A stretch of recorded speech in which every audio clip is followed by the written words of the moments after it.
Special thanks to Swordus, who provided this sword for review.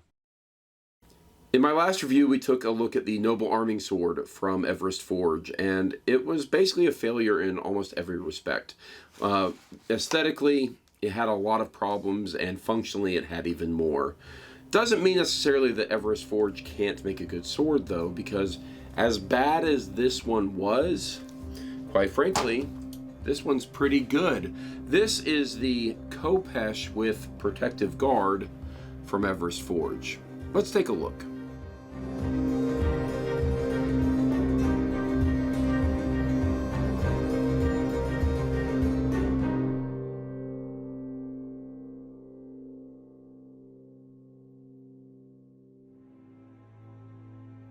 The Copesh is an ancient blade originating from Egypt and Mesopotamia, prominently used during battles and ceremonies in the Bronze Age. Distinguished by its distinctive sickle-shaped blade, this functional machete is skillfully forged with modern, durable 5160 spring steel, ideal for light cutting tasks. Featuring metal fittings and an S-shaped guard, it offers excellent protection for the user's hand during intensive use. The handle is fashioned from premium rosewood and ergonomically designed with a pistol-shaped grip, ensuring both comfort and a secure hold. This functional Khopesh machete also includes a custom-fitted scabbard, allowing for convenient and safe transportation.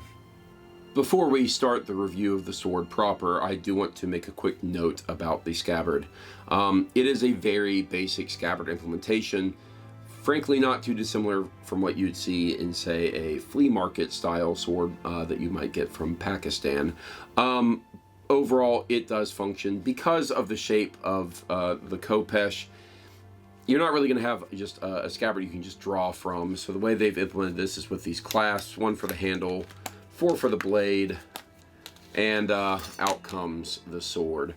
And yeah, it works. It's serviceable enough. I'll tell you, the problem with it is really putting the sword back in, because you can see the clasps don't really hang down, and you kind of have to fiddle with them to get them out of the way of the blade, and trying to get that in, it just feels mildly dangerous, especially with a pretty hefty back spike here that wants to catch your fingers as you're putting it back into the scabbard. So, you know, non-ideal, but again, this is mostly just for carrying it, general protection of the blade. I guess when walking around and keeping yourself generally safe, it works for that purpose. I'm going to set that aside, because really what I want to talk about is this Khopesh machete style sword. Overall, this is a very odd sword. It's not what I would normally go for. Frankly, aesthetically, this is not the type of thing I would buy. I chose this because it was not what I would normally get. However, I felt like it would be maybe a better representation of what Everest Forge is maybe known for doing. Being a somewhat new forge, I think their general reputation is smaller, shorter, knife blade style blades, and so that's what this is. The implementation is very reminiscent of a cross between a Copesh and a Messer, with that kind of solid tang going through, sandwiched on the handle for the purposes of keeping it kind of knife-like. It's a very hefty, thick blade. I guess that kind of plays well into the aesthetics generally, but overall, rough implementation. Actually, the blade itself feels like it was made by 3 people with very distinct levels of skill. The blade is, and grip is, kind of felt like it was crafted by a journeyman, whereas the fuller was definitely done by an apprentice, and the edge was put on by a master. Very much like the arming sword that I looked at from Everest Forge, they are using a really, really refined edge, kind of like an appleseed grind, and so you don't get a secondary bevel. It looks really pretty, and then the edge is super serviceable without that kind of feeling like it's just been put through a grinder to put an edge on it. But the overall profile is just okay. It's been you know, kind of buffed out a little bit to give it a bit of a texture and even out any bad spots. However, the fuller itself is absolutely awful. That implementation is an eyesore, and frankly, I think that's going to be the thing that really holds this back aesthetically more than anything. Although, again, the weird design is a little bit strange, with it being a lot wider than a Copesh probably historically would have been.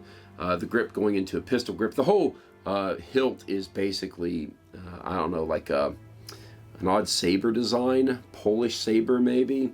Very strange. So the whole thing is just kind of this conglomeration, like I said. Maybe it suits somebody's fancy. It's not for me. I prefer my things to be a lot more classical in design. But that said, I don't have that many complaints about the aesthetics, other than it being a fairly rough implementation. Where I really want to talk about this sword is actually in the functionality, because that's where this one gets really interesting. So there's a lot to be said for the functionality of this blade, and there are a lot that would, in theory, work against it. So let's start with what would work against it. First off is the weight. Because of just the pure thickness of the steel and the amount of steel that sits in this thing, while it has a different measurement on the website specifications, the actual specs of this put this at over a kilogram, or about 2.2 pounds. This is very heavy. I mean, you're talking about a weight of a sword that you could have a much longer, maybe more well-profiled sword that weighs the same. So this thing is hefty. It's very heavy. However, with all that weight, as you can see, it actually sits fairly close to where you'd expect it to balance at. So even though there's a lot of blade here, it balances right about at the hook part of the Copesh blade. And what that ultimately works in, if you look at the dynamics graph, is a fairly mobile blade. And quite frankly, in movement, this thing isn't too bad. You actually kind of don't feel the weight in movement. And that works really well for cutting as well. With this apple seed grind on the blade, it is basically perfection in doing cuts while maintaining a nice even edge. So to give you an idea, there's always the classic paper cut test. And when I just get it started, it can kind of go, there we go. So it cuts fairly well. It might have a little bit of a catch or two, but it cuts the paper well enough. And cutting a target is actually even better. In fact, I would have expected this blade to perform the polar opposite from the arming sword, where I couldn't cut a single thing with the arming sword.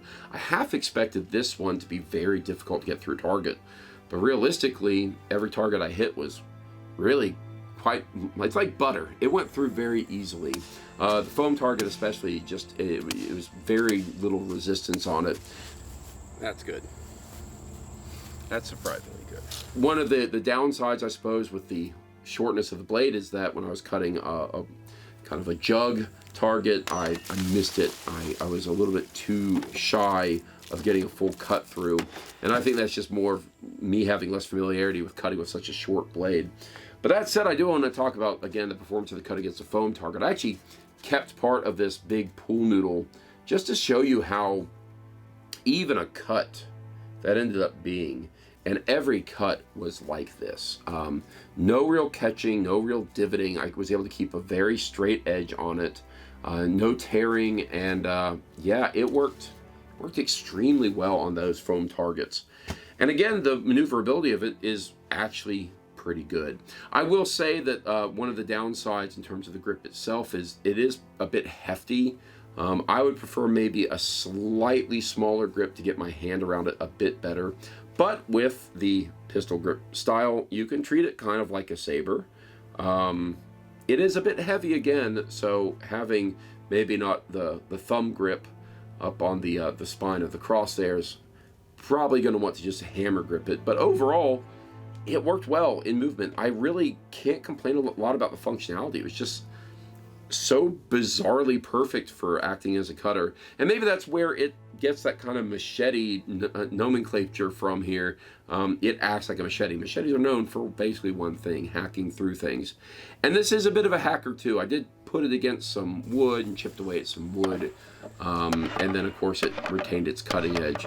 So it functions. It functions like I suppose you'd expect a blade like this to function. So as well crafted as it is on the functionality side, it leaves a lot to be desired on the aesthetic side. But then the overall package is actually pretty good, and I really have very few complaints.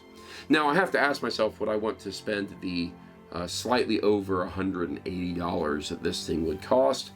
And I don't know that I can say yes to that. I think that this design, specifically the length of the blade and the purpose of it, is not what I would normally go for. So personally, I probably wouldn't. However, I would say that if I have that $180 to spend and I'm looking at some of the very bizarre and interesting style of swords that Everest Forge has created, and I wanted one of those. In fact, there are a few of them that I think are really quite enticing, especially some of the leaf blade style designs. I think any that follow this pattern for implementation, where it's more or less a solid piece of steel, there's very little room for error in terms of the blade and the fittings being slightly off, or the blade twisting a little bit more in whatever heat treating accidents may have occurred in the arming sword, then it's probably totally worth it as a functional item, as long as you're okay with the general aesthetics of it. I will say, though, again, being a little bit critical of the type of things they are doing in terms of implementation, they gotta fix that fuller. It is an eyesore. It looks like someone really roughly took this to a grinding wheel and frankly didn't do a very good job of following the lines. And so that's an area that needs to be fixed. But overall, it's really not a bad blade at all. Functionally, I like it. It's a lot of fun. I didn't play a lot around with the back spike here.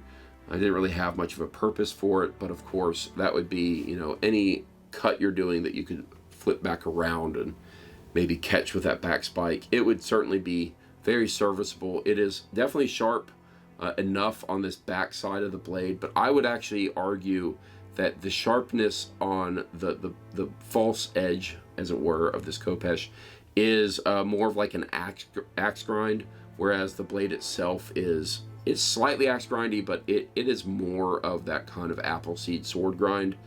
So this feels a little bit more dull here, where I wouldn't want, you can see me tapping it with my fingers. I don't really care that much, but I wouldn't necessarily do the same thing here. I'd be a lot more gentle, just because it can cut.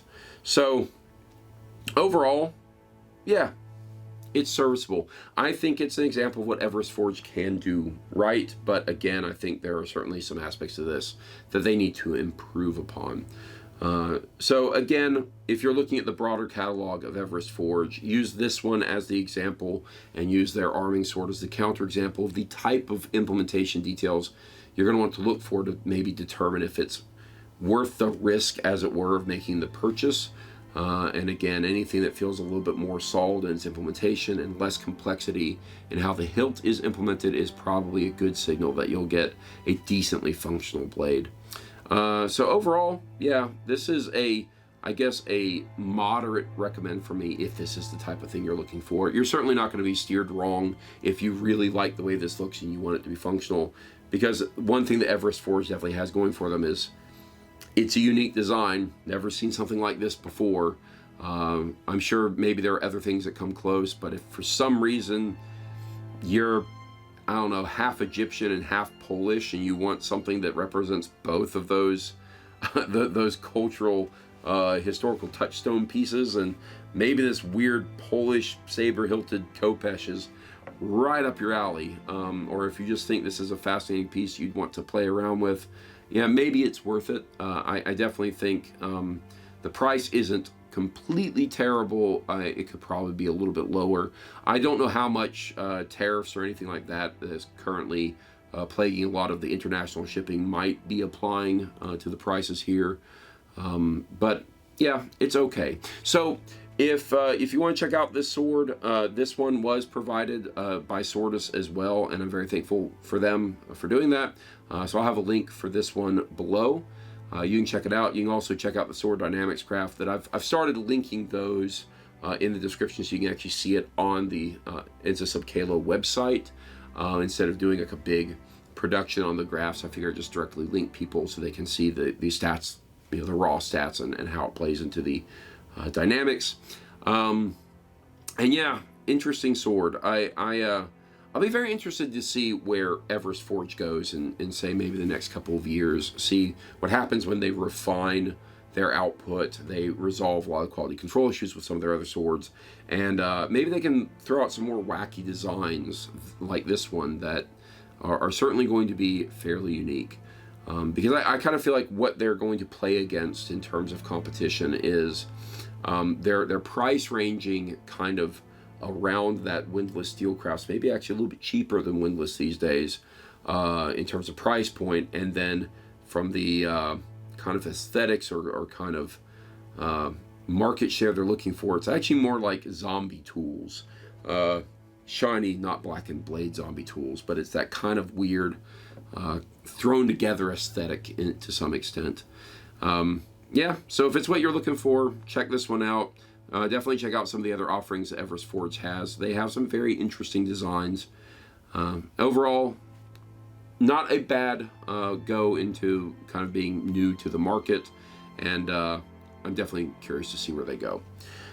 That's it for this review. I hope you all enjoyed it. I hope it gave some insight into what Everest Forge is capable of. And yeah, I'm looking forward to doing more reviews as I get the opportunities. So I'll see you in the next one.